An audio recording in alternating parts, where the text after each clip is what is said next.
As per the mainstream definition of narcissism, a narcissist is a person who is self-obsessed.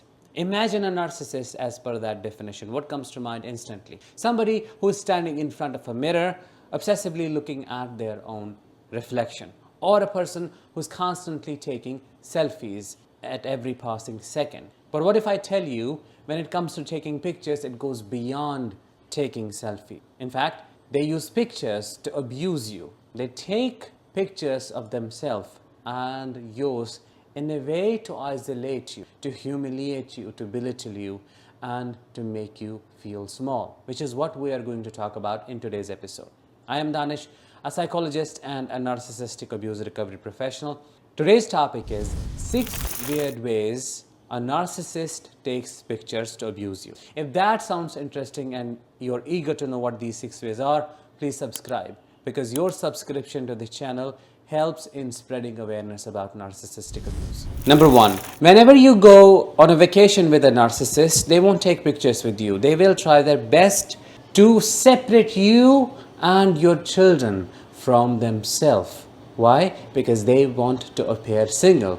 How will they accomplish that goal? By taking pictures, selfies of themselves at different places, with rocks, with new people, or doing certain things just to send that message across through the internet that I am single, ready to mingle. These are my pictures. I don't have a family. I'm not with anybody, and I can do the same thing that I am doing here alone with you.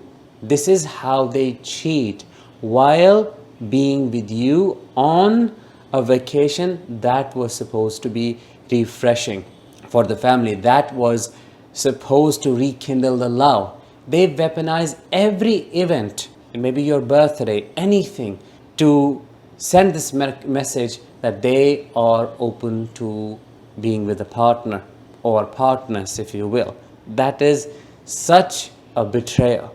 A betrayal, because that vacation was supposed to be for you, for the family, for the children, but they steal away the joy, because sooner or later you end up finding out that they had posted pictures without you.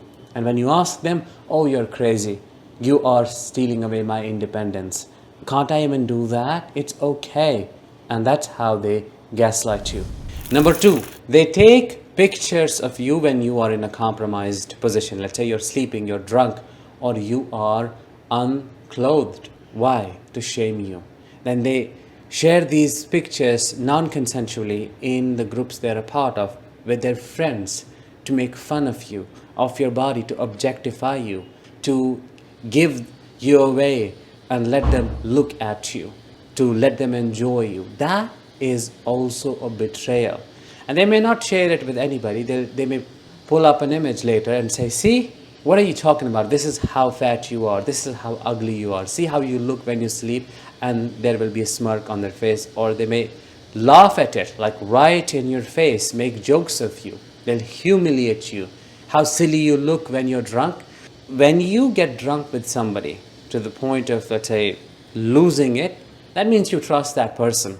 And that means it's okay for you to be vulnerable around them. But when you see a picture of yourself taken in a vulnerable state, it breaks you in a way. It shatters your capability to trust them, and that is when that sense of hypervigilance gets activated, because you do not know what to expect next and how they are going to destroy you and what the attack will be like. Number 3, the moment camera is turned on, they change their appearance. Suddenly they are empathetic, they're involved and present.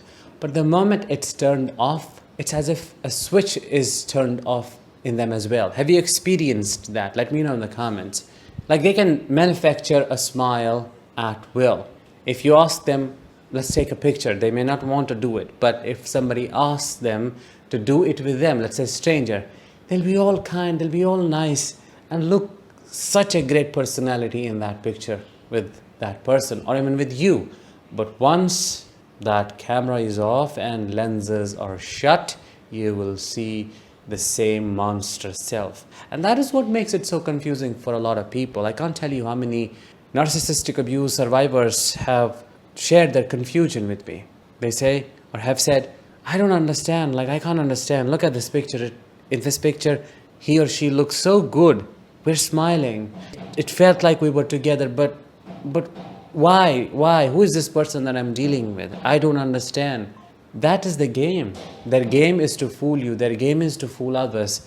They appear different in pictures because it's about image. Literally, it is about image, and that's how they shape their narrative. That's what they want others to see.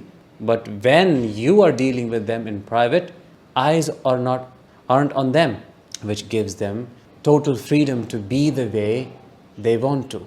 And the only way they choose is to be rude and abusive.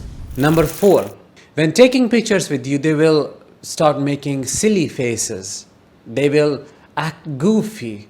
They will start laughing and won't stop at all. Or they won't smile despite all the requests. Why? To destroy your moment. They know you want to feel the togetherness through that picture. You want to preserve that moment in your memory. You want to save it in there. It's very important for you, but that won't be respected at all. And later, if you happen to post that picture on social media, they'll berate you for choosing a picture that doesn't fit. Or why did you post that one? I don't look so good, but I requested you to look good. I requested you to smile. You did not. No, it's your fault. Delete it, and you have to do it. It's their way. You can't control it at all. So pictures with you are not taken well. In the love bombing stage, they may be all into you, and you may feel like there was a person in those pictures when taken with you. But later in the devaluation stage, in the discard stage, nearing discard stage, you'll always feel the distance. Just by looking at a couple of pictures, you'll see that there was this emotional divorce that had already happened. Number 5, and this one is my personal experience. How? I'll share that with you. When taking pictures with you, they'll make sure they don't touch you. They're not close enough. They'll maintain distance to kind of display that I'm not associated with this person. I don't have to do anything with them and I hate them.